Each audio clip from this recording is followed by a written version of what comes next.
Bom, sempre tudo começa com a pesquisa básica. Eu sempre imagino aquela paciente que chega no consultório e começa com a primeira frase: doutor, eu não consigo engravidar. Essa é a pergunta esse questionamento, e aí vocês se preparam e já perguntam o que eu vou fazer para essa paciente engravidar. E aí eu começo do básico, que ninguém pode esquecer, e é repetido isso, mas lembrar que metade das causas de infertilidade são da mulher, metade são as causas do homem. E já na história vocês vão ter que avaliar e saber qual dessas patologias que eu posso encaixar essa mulher.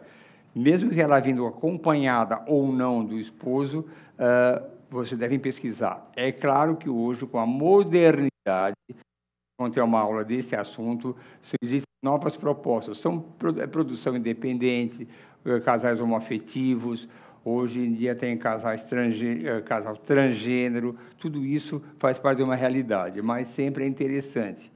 Eu tive esse ano a primeira chance de ter um casal transgênero, e realmente era um casal, um homem e uma mulher. Ele começou a falar: doutor, só somos um casal diferente. Eu pensei, imagina, qual é que eu já não conheço?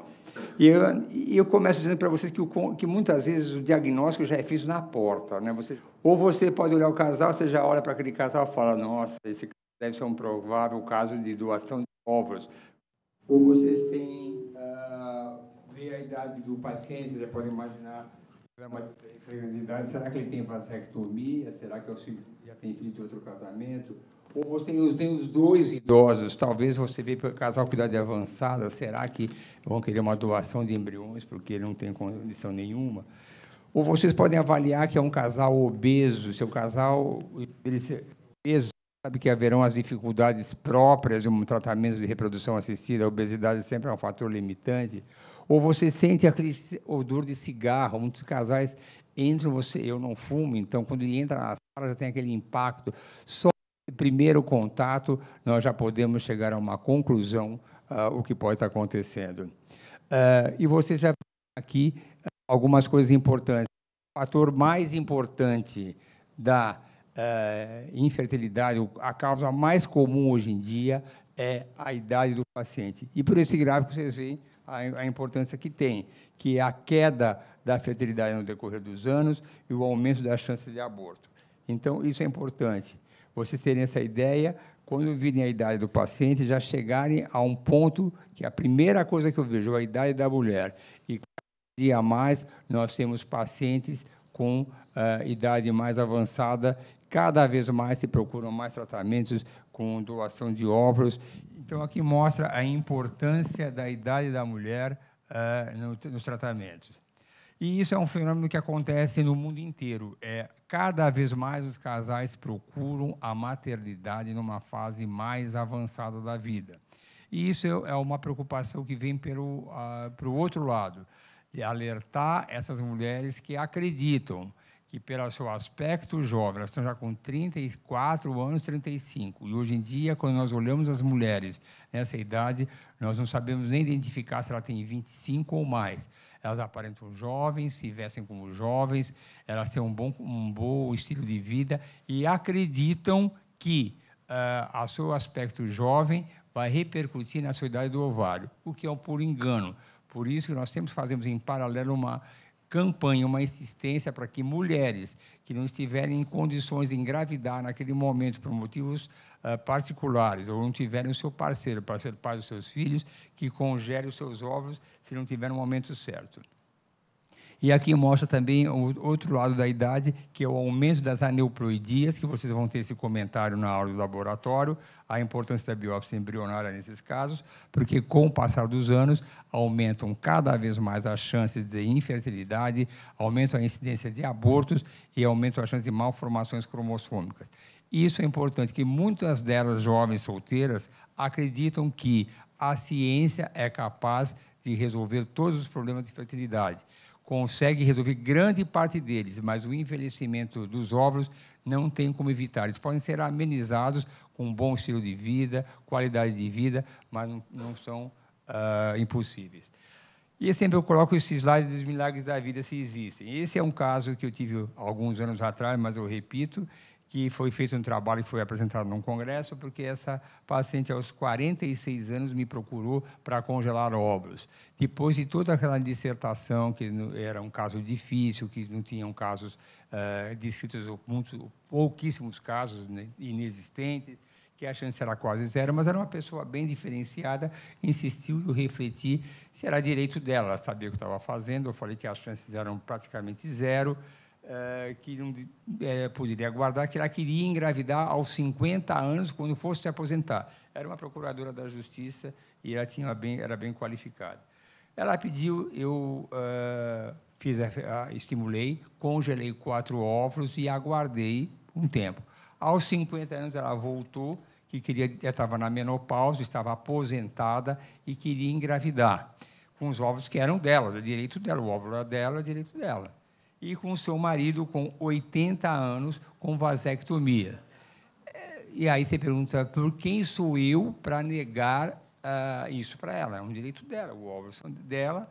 Eu deixei bem claro que a chance era praticamente zero, mas era um desejo dela. Eu falei, vamos em frente. E aí eu fui preparando o caso, preparei o primeiro mês, o endométrio não ficou bom. Eu preparei o segundo mês, também não ficou bom, mas eu falei, não vou insistir, não vai dar certo mesmo, né? Vou ficar enchendo de preparo endometrial. E aí eu fertilizei, foi feito o peso, a punção do epidídimo, tirou os espermatozoides, fertilizou. Dos 4 óvulos, teve 2 embriões, mais ou menos, transferi naquele caso em D3, porque ela tinha certeza que ia ter gêmeos, e engravidou um bebê maravilhoso, lindo. E quem fez o pré-natal dela eu encontrei, eu perguntei, ela deu andamento à pesquisa genética do bebê? Nada, não estava nem aí. E o bebê era lindo.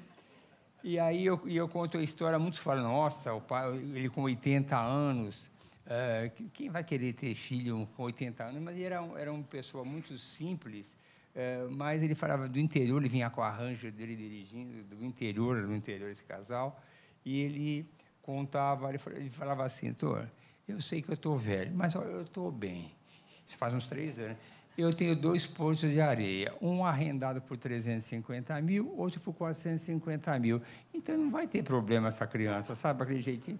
Então, tudo bem, ela quer, né? E deu tudo certo. E uma vez ainda ligaram de alguma meio de comunicação, e eu até perguntei se ele queria dar entrevista, porque era um caso excepcional. Ele falou, doutor, eu não vou dar entrevista, porque não aguento, só fazem piada comigo aqui na cidade, não sei o quê. Eu não quero essas coisas, não. Mas muito simpático, e ela disse que ia voltar, queria mais filho, mas acho que ela ficou satisfeita com esse bebezinho lindo. E aí, esse trabalho que a gente mandou era uma pergunta, se era errado você congelar óvulos de uma mulher nessa idade. É errado? Quem somos nós para julgar? Lógico que, se tivesse dado errado, o que era o mais provável, seria muito criticado. Olha, quis fazer, nunca ia dar certo, mas pode dar certo. E aí vem aquela reflexão, quem somos nós, em algumas situações, para definir o que a paciente deve fazer, desde que seja muito bem esclarecido o que está sendo feito. Aqui eu ponho sempre em consideração, nessa pesquisa, os hábitos do casal, que são prejudiciais, o cigarro, drogas, álcool, exercícios físicos, a mais ou a menos, são importantes. Aqui a gente mostra que uma taxa de gravidez, como ela é prejudicial nos resultados de fertilização, com mulheres obesas engravidam menos, é difícil, sempre aquele questionamento. Chega uma paciente com 38 anos, obesa, com índice de massa corpórea 32, eu vou pede para ela emagrecer antes de tratar, é uma situação muito difícil. E uma paciente obesa no consultório, se você comentar a obesidade dela, tem que ser com muita cautela, porque eu já ouvi resposta, eu falo com muita delicadeza isso. E que nem quando o paciente é muito gordo, eu nem falo, né? Eu lembro uma que era muito gorda, mas muito obesa, eu não falei nada, ela sabe que é obesa. Aí, no retorno, veio o marido dela junto, magrinho. Falei, doutor, você não acha que ela está gorda? Eu falei, tá, né? Aí ela falou, toda vez que eu faço comentário, ela briga comigo. Eu falei, mas você é a única pessoa que não pode falar que a esposa está gorda, né? Eu posso ainda falar, mas o marido não pode fazer isso. O cigarro, mostrando todas as enormes complicações do cigarro, sem dúvida nenhuma, o cigarro é péssimo e é uma dificuldade que a gente tem. O cigarro é uma dependência química, no meu entender. Quem fuma tem prazer no cigarro, não consegue largar. Todos conseguem, sempre dizem, quando engravidar eu paro. É uma história que se fala e não se conclui, não se realiza, mas o nosso papel é sempre... Porque muitas vezes você vê os embriões estão horríveis, está tudo horrível, o marido fuma mais de 20 cigarros e pergunta o que aconteceu. Sabe que o cigarro contribui, sim, negativamente, embora já teve publicações que mostraram que não tinha interferência, mas sabe que tem, sim.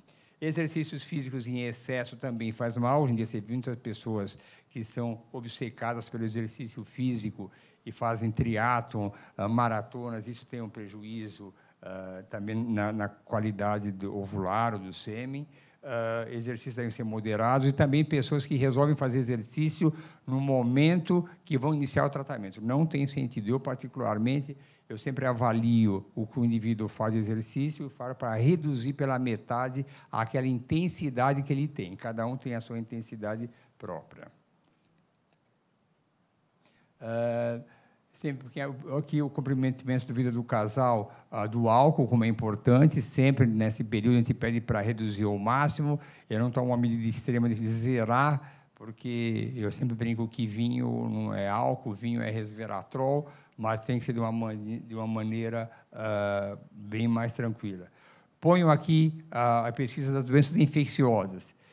Isso é uma coisa que faz parte, já entrando na pesquisa propriamente laboratorial. Todas as mulheres devem passar por pesquisas de doenças infecciosas, tanto o homem como a mulher. O grande vilão dos últimos anos que tem atrapalhado a nossa vida é o Zika, que tem atrapalhado isso demais a vida da gente. Hoje em dia diminuiu muito, mas na chegada do verão já se volta a falar sobre a importância e faz parte da obrigatoriedade dos tratamentos, e tem regras determinadas pela vigilância sanitária.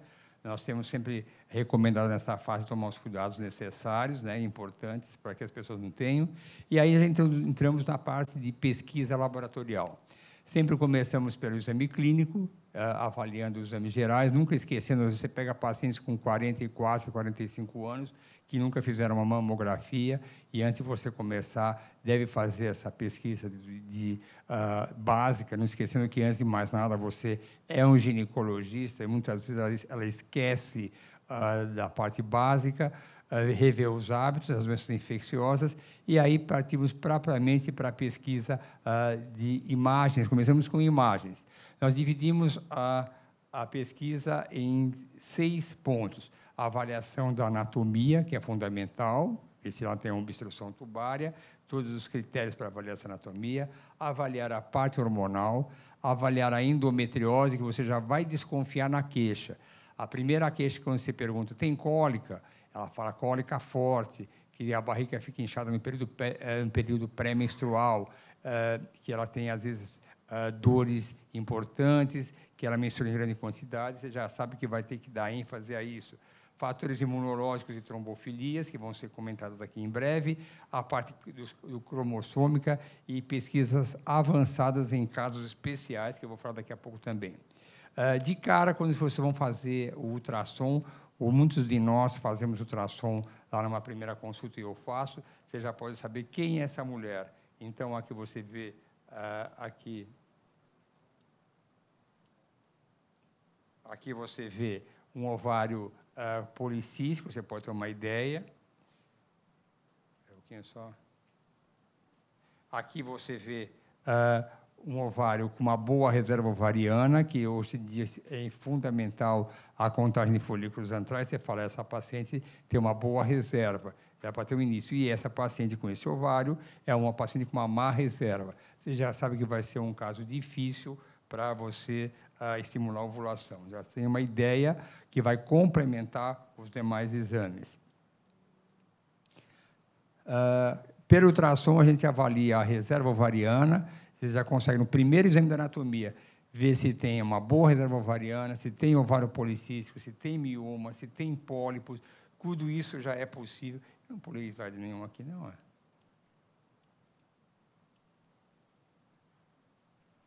Para um pouquinho só. Tá bom. Esses são os exames fundamentais para avaliar a anatomia da paciente. Então, aqui é um caso que você avalia policístico, você já sabe que quando for estimular essa ovulação, ela vai correr alguns riscos de ter hiperestimulação, que é um dos grandes riscos da estimulação ovariana, a hiperestimulação ovariana, que é algo que deve ser muito bem controlado. Você já pode avaliar se ela tem uma endometriose no ultrassom, já pode ter uma ideia da anatomia, você consegue já perceber se ela pode ser um útero septado ou útero bicorno.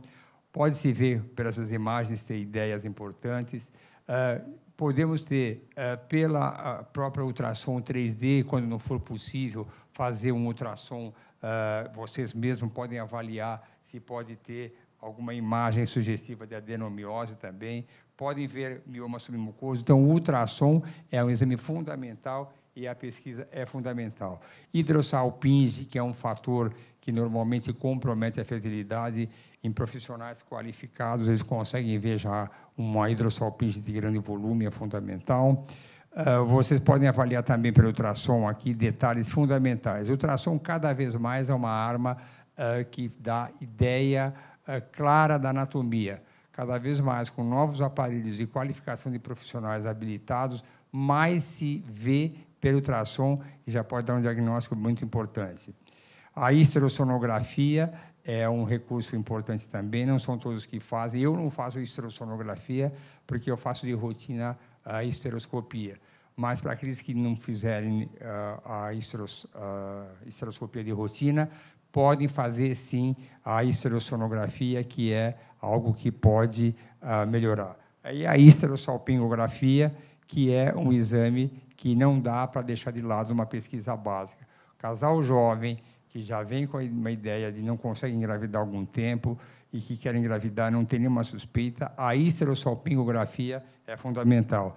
Ela que vai me dizer sobre a anatomia, se está perfeita, ela que vai me dizer se tem obstrução tubária, e é fundamental que se vejam detalhes. Nesse slide aqui, pus várias figuras, como a hidrossalpinge, que é violenta, o mioma submucosos, você vê salpingite, você vê aderências, mas tudo isso é importante que se faça essa histerossalpingografia num lugar adequado. É um exame extremamente doloroso, é um exame difícil para quem faz e para quem se submete. Mesmo aqui em São Paulo, nós temos 2 clínicas que eu sempre recomendo, porque são pessoas que são especializadas naquele exame, causam menos dor e dão um diagnóstico muito preciso. E é muito comum nós vemos laudos como normal, e eu ponho no negatoscópio o exame e vejo alterações extremamente importantes que não foram diagnosticadas. E aqui eu ponho várias imagens para vocês, importantes para se diagnosticar. Trompa enovelada. Muitas vezes a trompa vem como normal, porque passa contraste, mas só passar contraste não significa normalidade. É necessário que se veja a motilidade tubária, o posicionamento dela. Nesse caso aqui, você vê uma trompa enovelada e algumas delas tracionadas. É uma trompa ruim. Aqui é um exame novo que a gente faz hoje em dia para avaliar a contratibilidade do útero. Esse exame é um exame que a gente faz excepcionalmente quando houver falha de fertilização in vitro. É um exame que vê a contratibilidade. Esse exame se valoriza muito em pacientes que têm falhas repetidas de implantação, que reclamam que na hora da transferência embrionária tem cólica.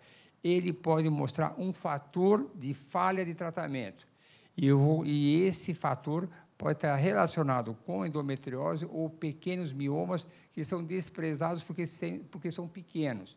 Então, esse é um exame complementar novo, ele é recente, poucas clínicas fazem porque exigem um software básico para fazer isso, um software especializado nisso, mas ele pode ser a grande ajuda e tem mostrado na nossa avaliação que casos de falhas repetidas, esse exame ajuda a nós tratarmos, que pode, no caso de miomas, operar, no caso de uma endometriose que você está indeciso de operar ou não, você pode estimular, ou, no caso, ainda uma medicação chamada atosiban, que é aquela medicação que se usa em parto prematuro para relaxar o útero na hora da implantação. A laparoscopia sempre é um exame complementar, que deve ser avaliado. A histeroscopia eu faço de rotina para pesquisar algumas células. Pesquisamos células NK, ver se ela tem endometrite. Hoje em dia tem esse novo exame chamado ALICE-EMA, que também é um exame para pesquisar endometrite, que é um exame, que é um diagnóstico que vem sido repetido como sendo muito importante. A gente já usa esse diagnóstico há algum tempo, mas agora é uma nova estratégia para examinar. É um exame feito pela Genomics, eles fazem a análise, mas é uma biópsia natural. E aqui eu ponho para avaliar a parte hormonal. A parte hormonal, qualquer casal que quer engravidar, você tem que avaliar, a primeira coisa, a reserva ovariana. Você já foi investigar no começo. É uma paciente que tem, vamos imaginar, 40 anos, é uma paciente que você fez ultrassom, viu poucos folículos, então eu quero avaliar, além da anatomia, como é esse ovário. O exame mais simples que nós temos para fazer é o FSH e o LH. É um exame que qualquer laboratório e qualquer convênio cobre, é um exame que dá uma noção. Esse FSH deve estar menor do que 10, de preferência menor do que 8, para termos uma ideia dessa reserva ovariana. Mas mulheres com 44, 45 anos, elas podem ter um FSH normal. E aí entra o hormônio antimileriano, que ele é mais preciso. É um exame que todos os convênios praticamente não dão cobertura para esse exame, mas ele vai nos direcionar muito para falar para essa mulher, olha, a sua reserva ovariana é muito baixa. Muitas vezes nós recebemos pacientes com 48, por exemplo, que falam, estou no menstruo normal todo mês, eu tenho uma vida saudável, eu me alimento bem, eu quero engravidar com meus próprios óvulos. O fato de ser uma mulher que tem uma boa reserva ovariana, pelo FSH, não significa que vai ter. E mesmo quando ela tiver uma boa reserva ovariana, o que peca sempre é a qualidade ovular. E é importante também que se complemente com exames outros, né, exames hormonais, para que você possa avaliar se a tireoide está em ordem, existe realmente uma necessidade que a tireoide esteja equilibrada. Consideramos a tireoide como uma glândula mãe que comanda, e se tiver um TSH elevado, todos sabem disso, inclusive na gestação, que é importante que esteja abaixo de 3, pelo menos ao redor de 2,5. Tudo isso deve ser calibrado para que, mesmo numa gestação, ela consiga ter uma gestação saudável. E aqui eu ponho aqui os critérios do antimileriano, só que aqui eu começo com essa avaliação que, quando é muito baixo, dizer que não engravida. Essa é de uma bibliografia, mas uma coisa que eu aprendi desde que eu estava no 5º ano com o Nilson Donadio, estava indo no internato, ele dizendo, nunca diga para uma mulher que você jamais vai engravidar, porque você vai se dar mal. E como eu digo para vocês, eu mostrei agora há pouco uma história do milagre, todos que fazem medicina reprodutiva convivem com milagres. Caso que você não acredita que essa mulher vai engravidar e ela engravida. O ano passado eu tive um caso que fez com ovo doação, 3 anos atrás, e agora engravidou naturalmente. Pode acontecer. E essas histórias não são raras, não. Então, dizer para uma paciente que ela não vai conseguir engravidar é um pecado mortal, que você pode se dar muito mal, porque isso pode acontecer. E caso que você tem tudo para engravidar, tudo para dar certo, e não engravida. Então, dizer para uma paciente que ela não vai engravidar não é uma boa conduta. E eu mostro para vocês aqui sobre o antimileriano, que ele decresce no decorrer da vida. Existem várias especulações de quanto que ele desce, como é que você pode prever a menopausa. Então, tem dados que falam que desce 10% ao ano, 15% ao ano, não existe um critério claro. Mas você sabe que quem tem um antimileriano baixo, ela não vai entrar na menopausa tardiamente. O fator endometriose, você vê pela história, o quadro clínico sempre é muito sugestivo, cólicas em grande quantidade, barriga inchada, dores na relação sexual, dor para evacuar, e toda essa pesquisa, quando houver essa queixa, é fundamental. Nós sempre preferimos um ultrassom endovaginal com preparo intestinal. Hoje em dia se fala que não é mais necessário, mas ainda se faz com preparo intestinal. São poucas pessoas que fazem bem ultrassom. Mesmo ressonância magnética, não é todo mundo que faz bem, mas vocês têm que pedir, cada um tem o seu laboratório disponível, nem sempre é possível você mandar para aquele que você mais confia. Com o desenrolar da medicina, cada vez mais nós temos clínicas especializadas naquele assunto. Por exemplo, quando você vê histerosalpingografia, tem clínica de radiologia que tem aquela médica que só faz isso, então ela faz melhor do que ninguém. E é isso que acontece hoje em dia para nós todos os médicos. Cada dia mais nós temos que saber muito sobre poucas coisas, porque não dá para você abranger em conhecimento tudo que há na medicina. Eu mesmo, hoje em dia, como ouço que fazem reprodução, acabo abandonando. Se você perguntar para mim como é que opera a incontinência urinária, botar tudo, eu não sei. Eu sei que não é difícil, mas eu não sei mais fazer, porque nunca mais o fiz. Mama também. Eu sei pedir mamografia. Qualquer dúvida, mastologista. E assim vai. E como dizia antigamente, já na residência, o professor dizia que daqui a pouco vai ter um médico especialista em ovário direito, eu só entendo de ovário esquerdo. Pode ser que a gente chegue a esse ponto mesmo.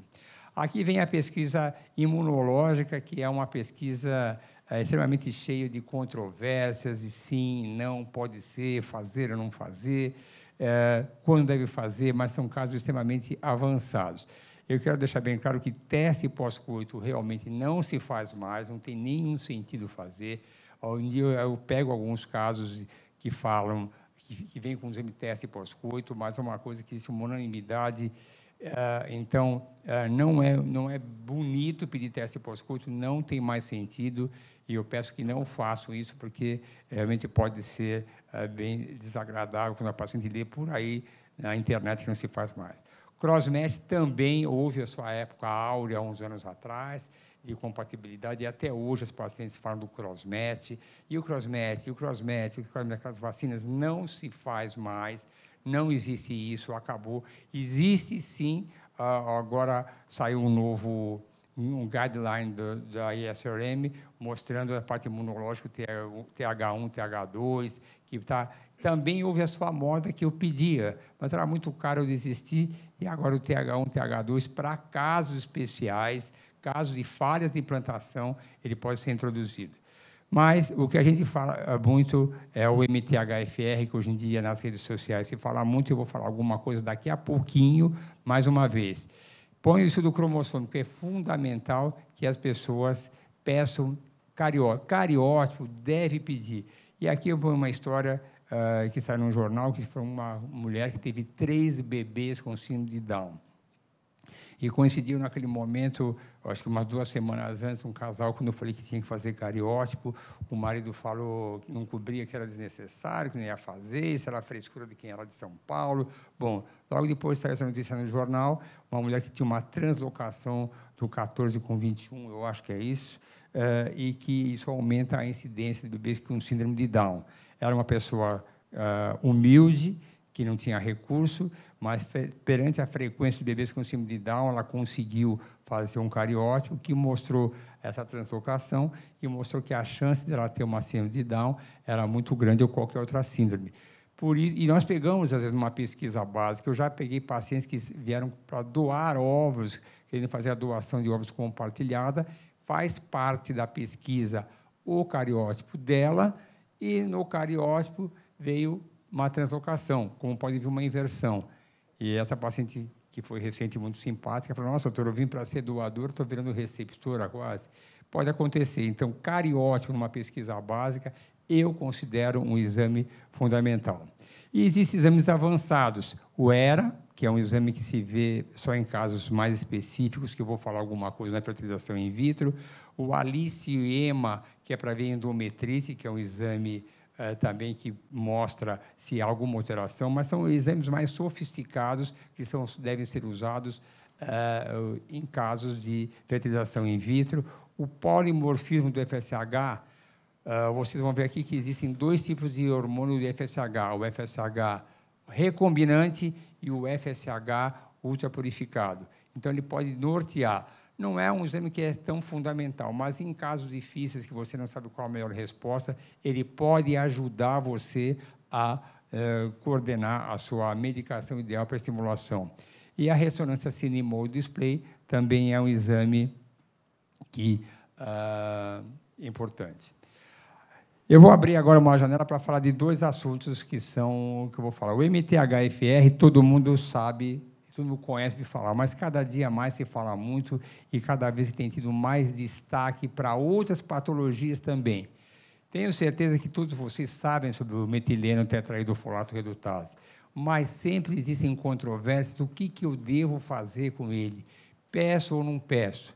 Mesmo nesses congressos internacionais, eu já vi gente excelente que já põe Eu sempre pus na rotina já há algum tempo o MTHFR, e cada vez mais eu tenho colocado. E é desprezado por alguns e valorizado por outros. Devo ou não pedir?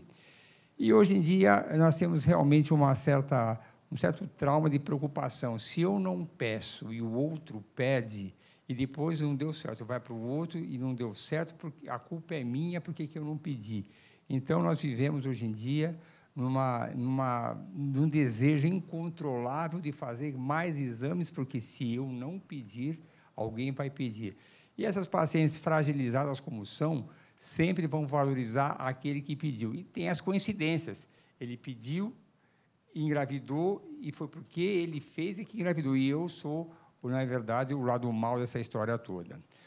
O MTHFR tem sido valorizado também em outras doenças, aqui como pacientes que têm depressão, pacientes que têm transtorno bipolar, podem ter uma deficiência da enzima MTHFR, e essa deficiência pode ser a causa da depressão. Mas não é o nosso tema hoje em dia, mas é bom saber que tem importância, e por isso que eu tenho colocado e abrir esse espaço para falar desse assunto. Então, o que acontece? O gene MTHFR é um gene que controla a enzima que tem o mesmo nome, que é o metileno tetraído folato redutase.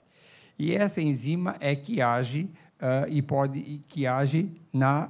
nessa cadeia do ácido fólico para o metilfolato. É uma coisa simples, mas eu vou repetir. Nós recebemos o ácido fólico tanto pela alimentação como suplementos que muitos podem dar. O ácido fólico ele deve virar metilfolato, e é o gene que é o metileno tetraidrofolato redutase, que através do gene é que vai fazer essa mudança de transformar o ácido fólico na sua forma ativa, que é o metilfolato. E é esse o metilfolato que vai agir na gravidez para ter um feto saudável, que todos vocês sabem disso.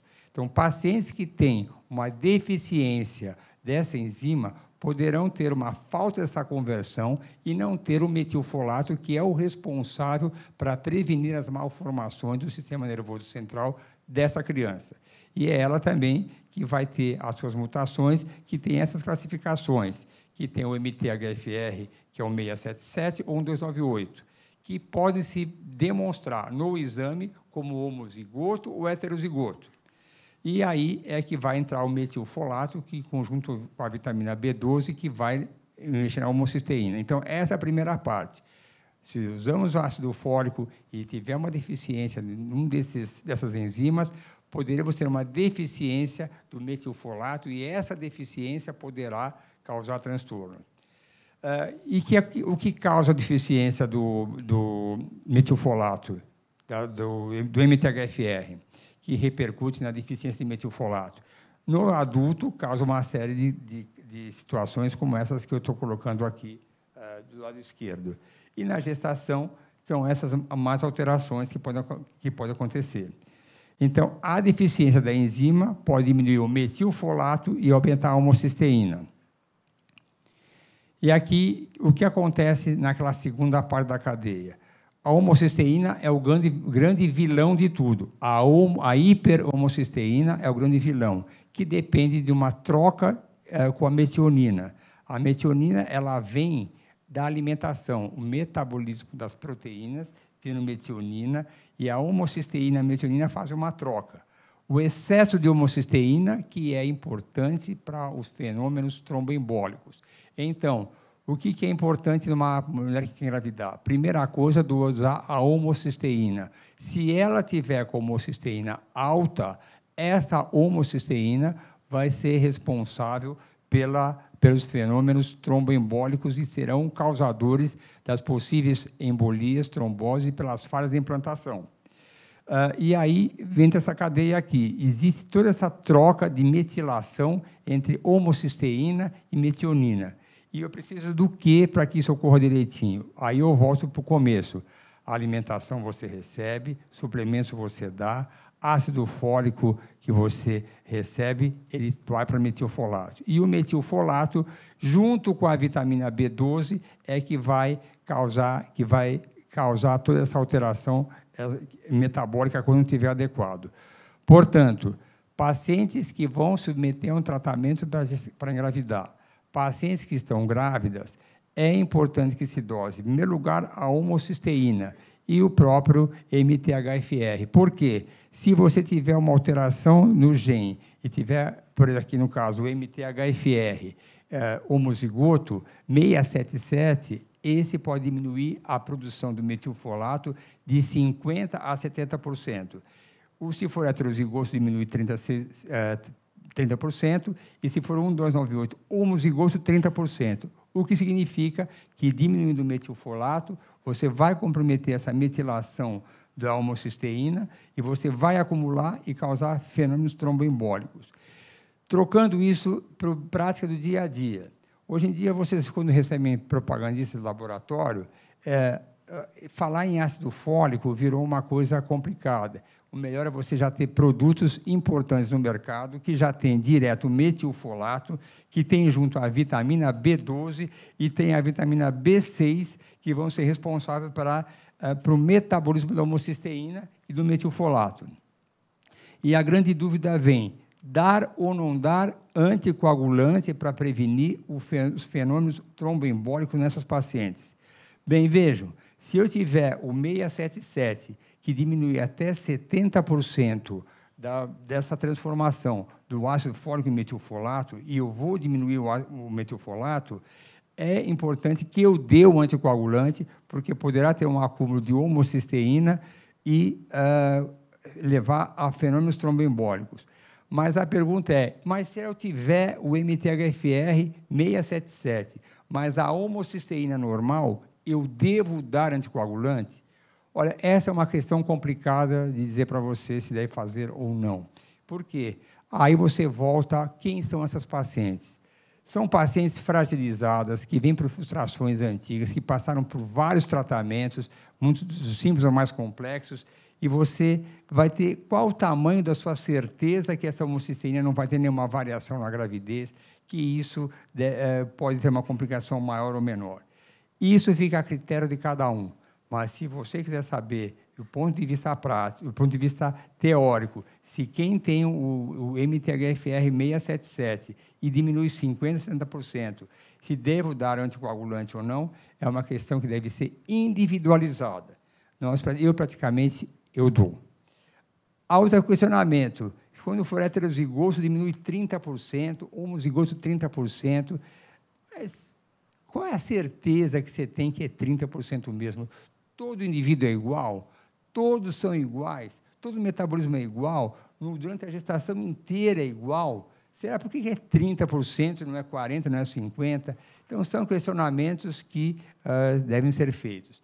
Mas, de um modo geral, o que eu posso garantir para vocês que é importante, que, frente a essas deficiências, dar o metilfolato, que hoje em dia existem vários produtos no mercado, é importante. Dar ou não anticoagulante fica a critério de cada um. É evidente, se ela tiver uma homocisteína elevada, deve sim dar obrigatoriamente anticoagulante. Mas existem outras maneiras de você abaixar a homocisteína. Você pode dar betaína, tem no mercado para vender. Também vai abaixar isso, vai abaixar. Mas é claro que em pacientes como essa, os tratamentos devem ser muito bem avaliados. De um modo geral, a regra prática é essa aqui. Você tem, assim, quando vocês pedirem o polimorfismo do MTHFR, essa regrinha pode ajudar a vocês decidirem. Se diminuir demais, se tiver uma redução grande no metilfolato, vocês devem usar o anticoagulante, de preferência, e é o critério de dar ou não, depende da homocisteína. Outro assunto, que esse é super atual, é o KIR e o HLA-C, que já é atualizado, que já é usado em tratamentos do HIV, hepatite e transplante de medula óssea. Esse é um assunto super atual, super moderno, tanto é que ele vem sido comentado em congressos internacionais, e quando nós fomos procurar quem é que fazia essa dosagem, praticamente ninguém que fazia. Tanto é que começamos em universidades que tinham trabalho em Porto Alegre, fomos para Maringá, mas só faziam esse tratamento para HIV. Aí tentamos, no Fleury não fazia, ligamos para o Einstein ia começar a validar o exame para transplante de medula. E a responsável pelo laboratório nem sabia que essa podia ser uma possibilidade nos exames, num tratamento de reprodução assistida. E ela ficou muito interessada e nós demos andamento. Então, o que é KIR? Então, é um assunto que eu vou pedir agora que preste atenção, porque é complicado, e eu vou tentar colocar numa linguagem bastante simples, porque é um assunto cheio de detalhes. Qual que é o objetivo desse exame? Quem conhece as pacientes em medicina reprodutiva sabe que muitas começam um tratamento com muito otimismo. Eu vou engravidar, é muito fácil, discute se põe 2 embriões, colocam 2 embriões, não engravida, e no decorrer da trajetória de insucessos, vai se aumentando o número de embriões. Não vou colocar 3 agora, quero aumentar a minha chance, sempre acreditando que quanto maior o número de embriões, maior será a minha chance. Mas isso nem sempre é verdade. E é esse o objetivo do exame. Quantos embriões devo transferir? Quanto mais, melhor? Isso não é verdade, e nós já temos observado, em alguns casos, que esse pode ser uma resposta para algumas decisões. E já temos alguns casos de pacientes que tiveram vários tratamentos com aumento de embriões, e nós optamos, no final, transferir um único embrião e tivemos resultado positivo. Aliás, é alguma coisa, mesmo quando hoje em dia, pacientes que têm biópsia embrionária e têm 2 embriões normais, eu transfiro da minha parte só um embrião. Se ela quiser transferir 2, eu praticamente obrigo, entre aspas, ela a fazer esse exame.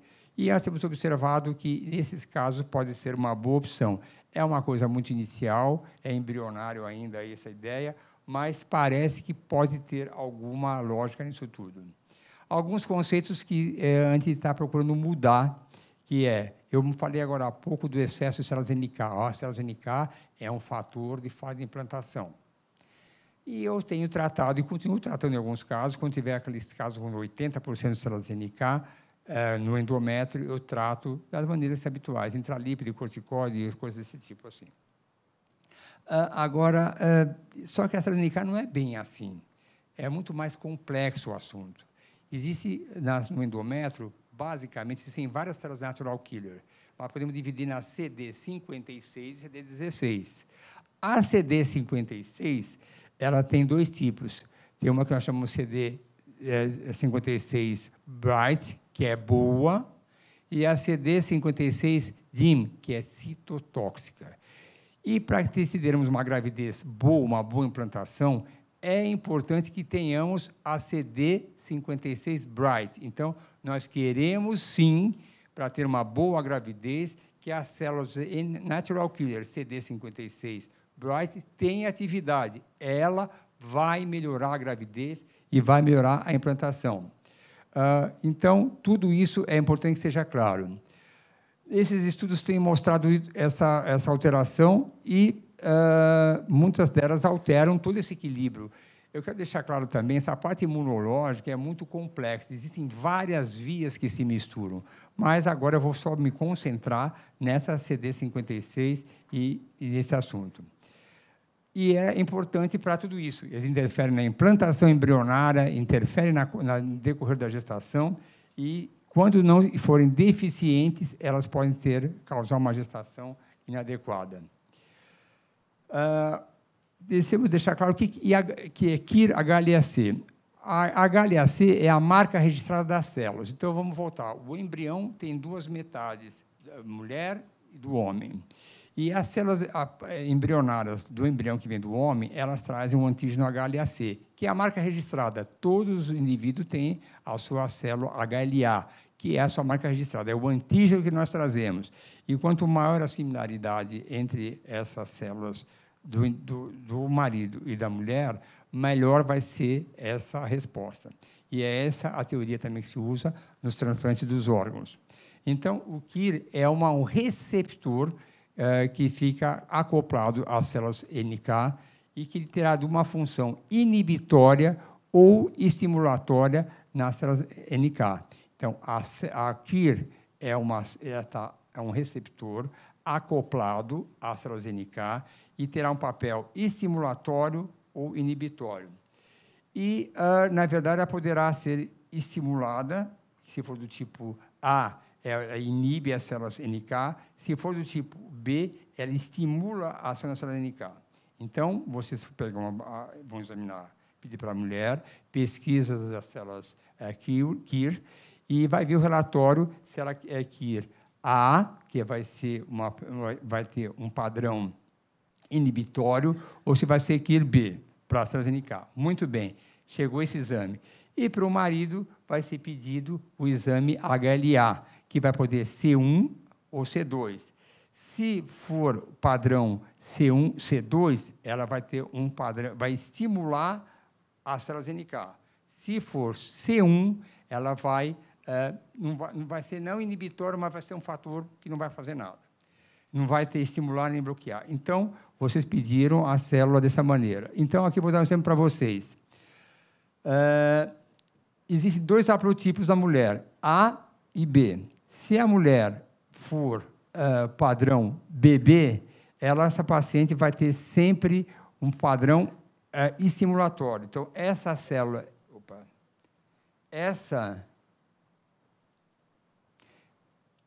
Aqui, esse azul é o receptor. Se for BB, ela vai ser vai ser estimulatório e ela vai estimular a célula NK. Então, o receptor ele corresponde a uma chave de liga ou desliga. Se esse receptor for estimulado pelo marido, ele vai estimular as células NK. Se tiver o receptor AA e for estimulado, ela vai inibir as células NK. E essa célula NK é a célula NK boa que eu quero que seja estimulada para ter uma boa implantação. Então, repetindo aqui, mulher que tiver receptor BB, ela vai, quando estimulada, ela vai estimular as células NK. Se essa mulher tiver o AA, ela, quando estimulada, vai inibir. Muito bem. Aí vocês vão ter o homem. Se o homem for padrão C1, C2, ele vai estimular aquela mulher. Se for padrão C1, ele vai inibir. E aí a gente junta tudo e vai chegar à seguinte conclusão. Aqui assim. Aqui é o conjunto de todos, aí eu vou colocar aqui, vamos ver. Aqui eu tenho um paterno C2. Se paterno C2, ele vai estimular. Então, C2, o homem veio lá, padrão lá, C2. Tiver um C2 e a mulher for KIR BB, então ele vai ter C2, ele vai estimular a célula NK e vai aumentar, Então, vai ser uma implantação normal. Se tiver nessa ponta aqui, ele for C2, ele vai estimular a inibição. Então, essa mulher vai ter a célula NK não estimulada, vai ser uma má implantação. E qual que é a importância disso? Isso se eu pedir um casal que não sabe se transfere 2 embriões ou um embrião, eu não sei. Então, eu peço para esse marido, se ele for, para essa paciente, ela é KIR AA. Se ela for KIR AA, significa que ela vai ter um fator que inibe as células inibitórias. Então, eu vou ver o marido.